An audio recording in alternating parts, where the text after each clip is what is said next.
এবার কৃষ্ণই হলেন গৌর। 537 বছরে মা পদার্পণ করলেন। তাহলে কোথায় 5,500 বছর আর কোথায় মাত্র 537 বছর, ব্যবধানটা অনেক দিন। তাই ডেকে বলছেন যে তোদের অনেক দিন হয় দেখি না, আয় ভবনী, আয় শ্যামা। এই যে গৌরের মধ্যে কখন কোন ভাব, রাধা কৃষ্ণ মিলিত তো, তার মধ্যে কখনো রাধার ভাব, আবার কখনো কৃষ্ণের ভাব। যখন তার ওই গোষ্ঠীলার কথা মনে পড়েছেন, কৃষ্ণ ভাবে বিভোর হয়ে তিনি এবার লীলাস্বাদন করছেন। ওই ভাব প্রথম কে বুঝলেন? নিত্যানন্দ। বুঝিয়া ভাবেরও গতি নিত্যানন্দ রায়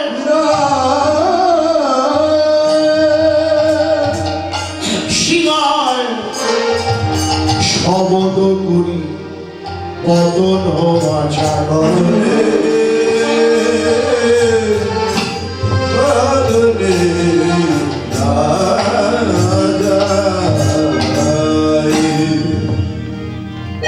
গৌরের ভাব নিতাই বোঝে, নিতাইয়ের ভাব গৌর বোঝে। বড় গুরু নিত্যানন্দ তত্ত্ব এই অবতারে এক বস্তু সমান প্রকাশ। নিত্যানন্দ না মানিলে তার হবে সর্বনাশ। তাহলে গৌরকে আর নিতাই আমরা সকলেই অবগত আছি যে রাধা কৃষ্ণ মিলিত তনু হলেন আমার গৌর, আর নিত্যানন্দ ব্রজের সংকর্ষণ বলরাম, যিনি হলধর, তিনি হলেন শ্রী নিত্যানন্দ। 5 প্রকার রস, শান্ত, দাস্য, সখ্য, বাৎসল্য এবং মধু। এই পঞ্চরসের মধ্যে বৃন্দাবনে রাধাকৃষ্ণ ছিল মধুর রসে, আর এই রাধাকৃষ্ণ মিলেই হলেন গৌর। তাহলে রাধাকৃষ্ণ মিলে যদি গৌর হয়, গৌরের মধ্যে রয়েছে পরিপূর্ণ মধুর রস। ওই যে রাধা গোবিন্দ মধুর রসে, আর ব্রজের বলরাম তিনি ছিলেন সখ্য প্রেমের ভাই। সেই বলরাম যদি এবার নিত্যানন্দ হয়, তাহলে সেই বলাই যদি নিতাই হয়, তাহলে নিত্যানন্দের মধ্যে রয়েছে সখ্য রস। তাহলে গৌরের মধ্যে মধু আর নিত্যানন্দের মধ্যে সখ্য।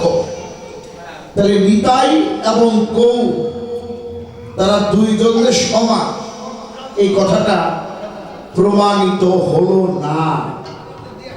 তাহলে শাস্ত্রকার কি ভুল বলল? অবশ্যই না।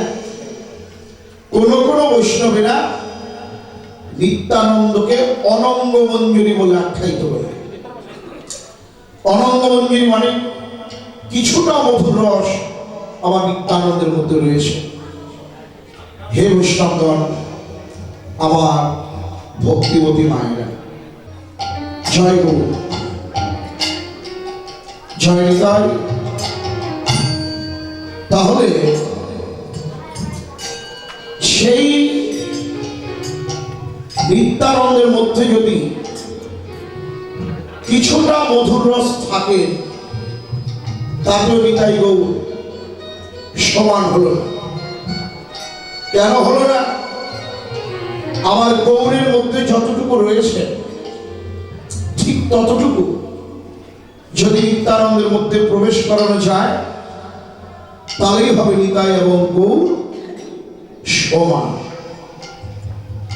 এটা নিয়ে আমাদের সনাতনী একটা বৈষ্ণবদের মধ্যে মতবিরোধ চলছিল যে নিতাই গৌর সমান হলো এটা কি করে।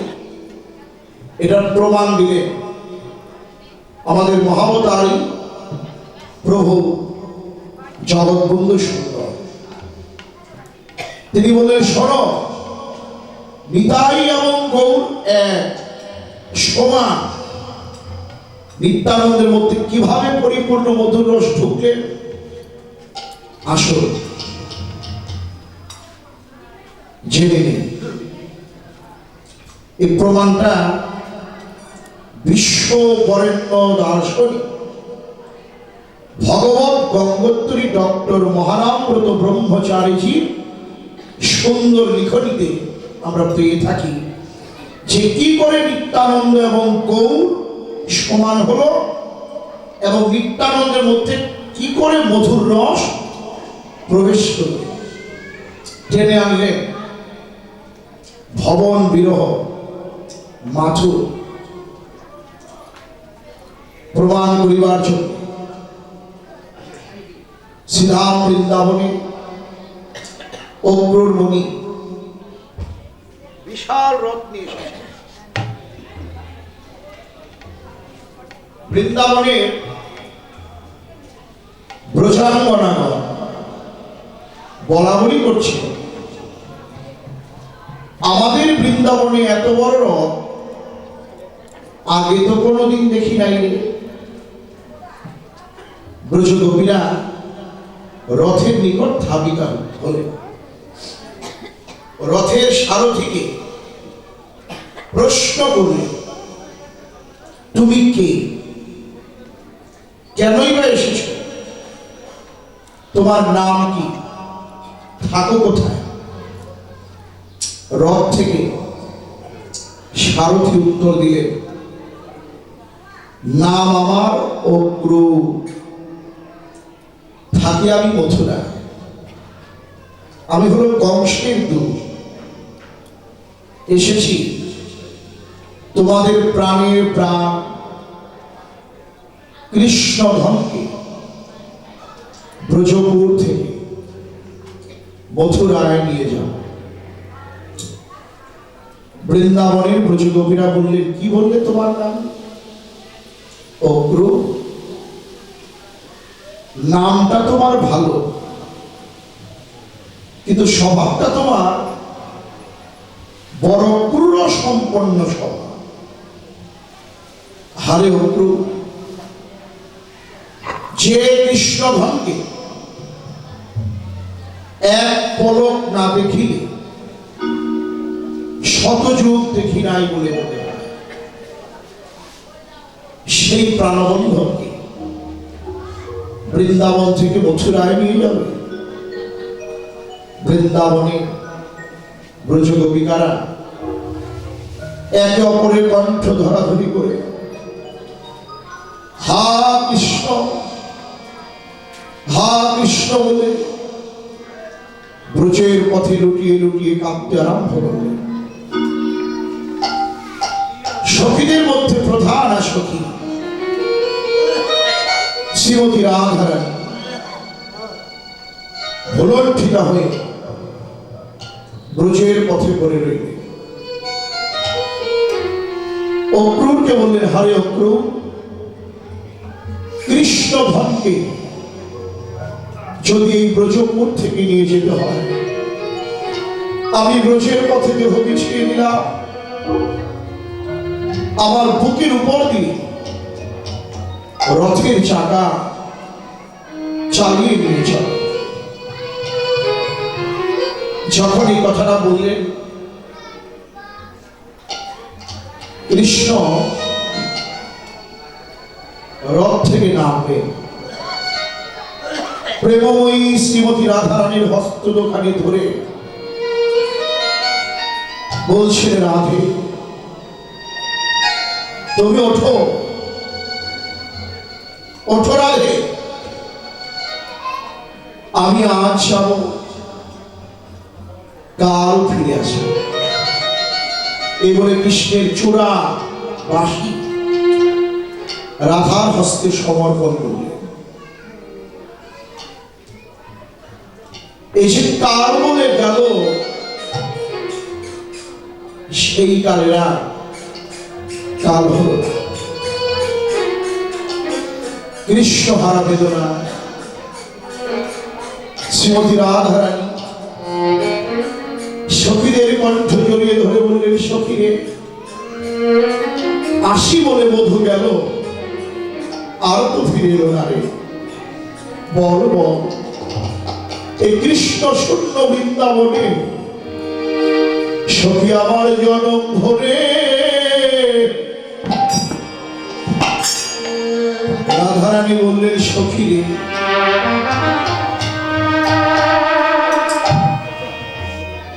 আমার মন বলছে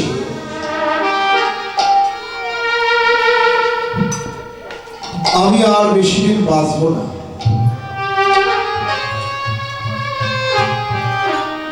আমি যদি মরে যাই, যদি আবার প্রাণবন্ধু বৃন্দাবনে আসে, তাকে আমার মতো করে কে ভালোবাসে? হঠাৎ করে রাধারানী মনে পড়ে গেল তার বিপক্ষা সখী চন্দ্রাবলীর কথা।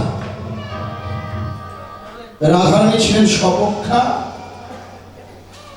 চন্দ্রা ছিলেন বিপক্ষা। চন্দ্রাবলী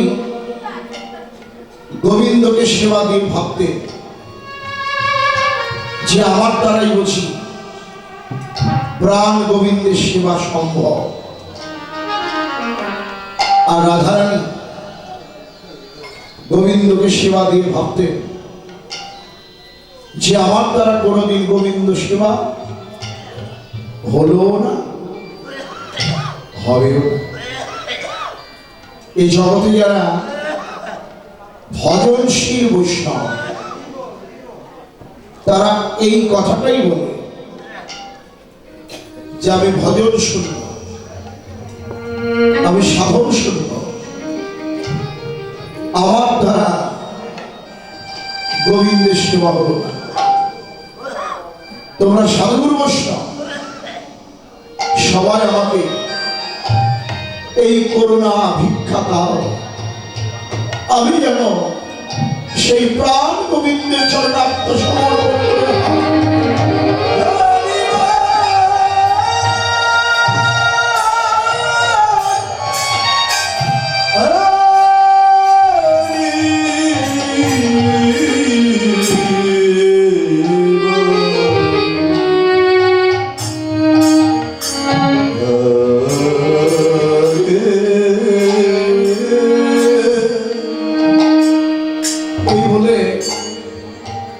রাধারানী বললেন যে কৃষ্ণকে নিয়ে এই চন্দ্রাবলীর সঙ্গে সারা জীবন দ্বন্দ্বই করে গেল। মরার কালে ভাবছি আমার এই প্রাণবন্ধু গোবিন্দকে আমি চন্দ্রাবলীর কাছে রেখে যাব। এই বলে চন্দ্রাবলীকে ডাকলেন, আমার কাছে আ, তোকে আমি কৃষ্ণ ধন দিয়ে যাব। চন্দ্রাবলী হেসে বলে, রাধে মরার কালেও আমার সঙ্গে তো উপহাস গেল না, তো তুই নিজেই গোবিন্দ হয়, তুই আমার গোবিন্দকে কিভাবে দিবি? রাধারানী বলে, শোন, কে বলেছে আমি গোবিন্দ হয়? গোবিন্দ যে আমার প্রাণ। এই বলে রাধারানী চন্দ্রাবলীকে বক্ষে চন্দ্রাবলীর কর্ণে কৃষ্ণ নাম দিলেন। নামদান রাজ্যে প্রথম গুরু হলেন শ্রীমতী রাধারানী।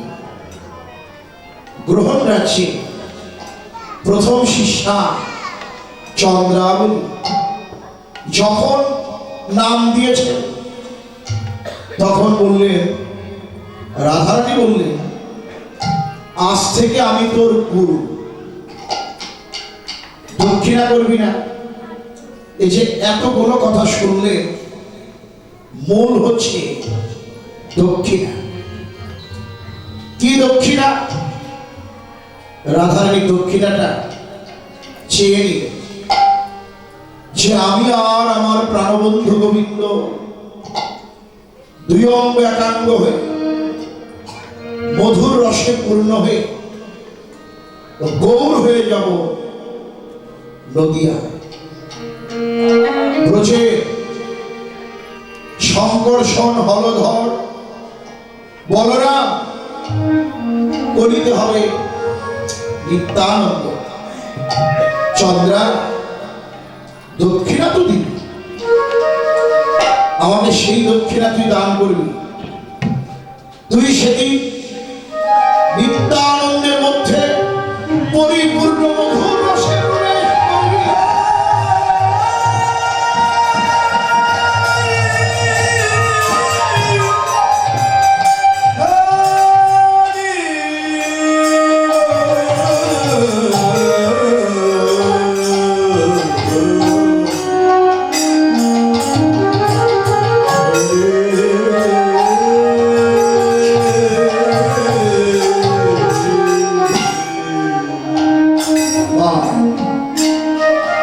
তাই তো এবার আর প্রমাণ করতে কোন দ্বিধা রইল না। নিতাই এবং গৌর এক বস্তু। গৌরের ভাব নিতাই বোঝে, নিতাইয়ের ভাব না বললেই না। এই আজকে আপনারা উপস্থিত হয়েছেন নিত্য নব বৃন্দাবন ধামে। কেন? ভক্তের আগমনের উদ্দেশ্য একটাই, যে ভক্তের সঙ্গ ধরে সবাই মিলে আমরা প্রভুর চরণে আত্মনিবেদন করব। যারা বৃন্দাবন করেছেন আজকে তারাও ভাগ্যবান, এবং যারা আপনারা বৃন্দাবন এসেছেন আজকে আপনারা সকলেই ভাগ্যবান। দেখেন, আজকে যদি তারা এমন মধুময় বৃন্দাবন না সাজাতেন, হয়তো আপনাদের মতো ভক্তের সঙ্গ আজকে পেতাম না। বলেন, মেঘাচ্ছন্ন দিন নহে তো দুর্দিন। কৃষ্ণ ভক্তের কাছে সেটাই দুঃখের দিন, যেদিন ভক্তের সঙ্গ হলো না। এই ভক্ত সঙ্গ হরি বল, হরি বল।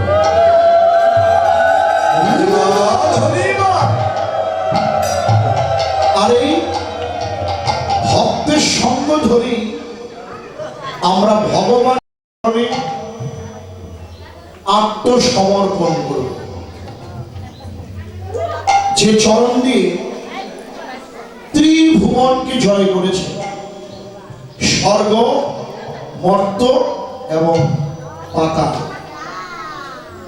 শুনেছেন আপনারা? কখন জয় করলেন?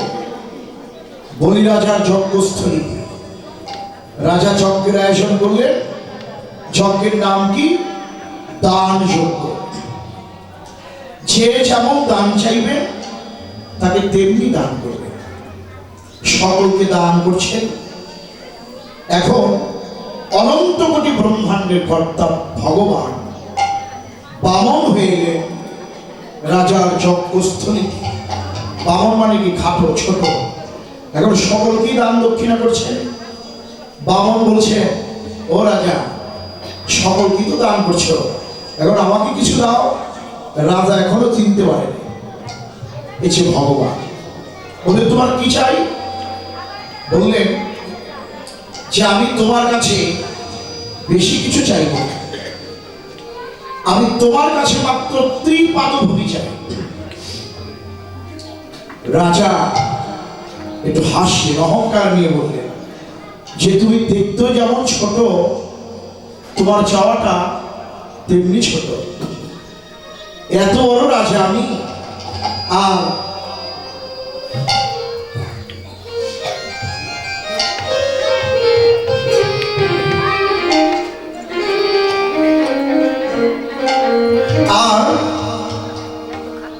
আমার কাছে মাত্র তুমি ত্রিপাদ ভূমি চাইছো, যাও, তোমার যেখান থেকে খুশি তুমি নিয়ে যাও। অহংকার নিয়ে কথা বললে ভগবান দুটি জিনিস কখনো পছন্দ করে না। একটা হলো আত্ম অহংকার, অভিমান। আরেকটি হলো কোন মহৎ ব্যক্তির অবমাননা করা, বৈষ্ণব নিন্দা, ভক্তের নিন্দা। ভগবান নিজেই বললেন সকল অপরাধের ক্ষমা হলেও বৈষ্ণব অপরাধের কোনো ক্ষমা নেই। বৈষ্ণব চরণে যদি হয় ক্ষুদ্র অপরাধ কোটি কোটি সৎ কাজে পড়ে যায়। বা আপনারা ভক্তদের প্রসাদ পাওয়া বলেন ফের অবধি সাধু অবধান, মানে আবার বলছি সাধু সাবধান। বৈষ্ণবের সেবা দিতে গিয়ে যাতে কোনো অপরাধ না হয়। আমার গুরু মহারাজ বলল, রে বাবা রে, উপাসনা তত্ত্বের গুরুদেব জানালেন যে বছরের 4-5 বার পারলেও বৈষ্ণব সেবা দিতে পারে, কিন্তু দেই না যদি কোনো অপরাধ হয় না দেওয়াটাই ভালো। এত সহজ না। এই যে আগে বৃন্দাবন করেছে, যে কয়েকদিন এই বংশীমদন মন্দির প্রাঙ্গণে নাম যজ্ঞ, লীলা যজ্ঞ, ভাগবত পাঠ হয়েছে, তার সঙ্গে যারা উৎসব করছেন তাদের প্রথম চিন্তাটা হলো যে ভক্তকে কি সেবা দেবে। সেবাই ধর্ম। চাও যদি মোর প্রাণবন্ধুরে আগে করো সেবায়। সেবাই সত্য, সেবাই ধর্ম। তাহলে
রাজা বললেন যে তোমার যেখান থেকে খুশি তুমি নিয়ে যাও।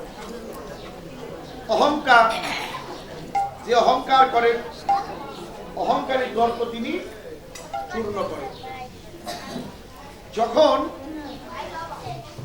ওই বলি মহারাজ অহংকার নিয়ে বললেন যে তুমি মাত্র ত্রিপাদ ভূমি চাইলে, অমনি ভগবান ওই রাজার দর্প চূর্ণ করবার জন্য তার ছোট্ট দেহ তার ছোট নয়, এত বড় করলেন যে এক চরণ বড় করে করে সমস্ত পৃথিবী ঢেকে ফেলবে, আরেক চরণ বড় করে করে সমস্ত আকাশকে আচ্ছাদিত করবে। এক চরণে আকাশ, আরেক চরণে পৃথিবী, দুই চরণে তো সব নিয়ে। এখন রাজা মনে মনে ভাবছে যে যজ্ঞের আয়োজন করলাম, এটা আবার কোন অশুভ শক্তি এসে আমাকে আক্রমণ করবে। দেখেন কৃষ্ণ কেমন, যার মন যেমন। ভগবানকে বলছেন দৈত্য, তা নয়, অশুভ শক্তি। তাহলে তা না হলে এত বড় করলো কিভাবে দেহটাকে? অমনি মনে মনে ভাবি যে আরেকটি চরণ নাই দেওয়ার মতো আমার আর কিছুই নাই। এই ভাবনা যখন ভাবলেন, বিলম্ব না করে ওই ভগবান বললেন, আরেকটি চরণের কথাই তো ভাবছো, আর আমি ভাবছি জমি নিয়ে, চরণটা রাখবো কোথায়? এই বলতে না বলতে নাভি কোমল থেকে আরেকটি চরণ বের করে দিলেন। যখন তৃতীয় চরণ বের করে দিলেন, মহাবিপদে বললেন যে এখন আমি বিপদকালে কি গতি করি? বিপদে বন্ধু, ভোজনে জননী, আরো কত কি সম্পর্ক সহধর্মিনীর সঙ্গে। রাজা ছিল ভাগ্যবান, তার ভাগ্যের সীমা ছিল না। তার সহধর্মিনী ছিল একজন ভক্তিমতী। গিয়ে বলে, হ্যাঁ গো, একটু বুদ্ধি দাও তো, এই বিপদের সময় আমি কি উপায় করি? ভক্তিমতী সহধর্মিনী বললেন, রাজা, যজ্ঞ করছো, কত ভক্তকে কত দান দক্ষিণা করলে, সেবা দিয়ে, অনেকে নিমন্ত্রণে এসেছেন, বিনা নিমন্ত্রণে এসেছে। যাদের নিমন্ত্রণ করেছো তারা সবাই এসেছে। আচ্ছা, প্রথম নিমন্ত্রণটা তুমি কাকে করেছো? রাজা বললেন, যজ্ঞেশ্বর ভগবানকে। সবার খোঁজ নিয়ে প্রথম নিমন্ত্রণটা যাকে করেছো তার খোঁজ কি একবার তুমি নিয়েছো? যার জন্য যজ্ঞের আয়োজন তার খবরই তো তুমি নিলে না। এই কথাটাই আমাদের মনে রাখা প্রয়োজন। আমি নাম যজ্ঞ করি, দান যজ্ঞ করি, গীতা যজ্ঞ করি, যে যজ্ঞই করি, ওই যজ্ঞের আগে যজ্ঞেশ্বরকে নিমন্ত্রণ করতে হবে, এবং ওই যাকে আমি প্রথম নিমন্ত্রণ করলাম প্রত্যেকটি ভক্তের মধ্যে তার খবরটা নিতে হবে।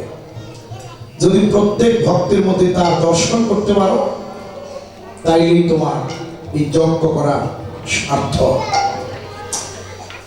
তাই যাও, যাকে তুমি দৈত্য দানব ভাবছো, সে দানব নয় গো, সে অনন্ত কোটি ব্রহ্মাণ্ডের কর্তা ভগবান নিজেই এসেছেন তোমার যজ্ঞস্থলী। কি আর দেবে? সবই তো তা। এই দেহকে নিয়ে কত গৌরব করো। এটা কি তোমার দেহ? এটা তোমার নয়, এটাও ভগবানের দেয়া দেহ। দান যদি করতে হয়, শ্রেষ্ঠ দান তুমি তোমার দেহ ছবিটাই প্রভুর চরণে গিয়ে অর্পণ করো।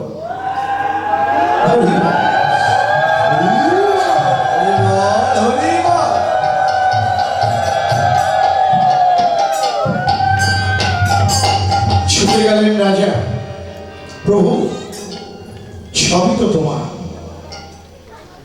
আমার বলতে কিছু নেই, আমার আমিত্বটুকু তুমি গ্রহণ করো।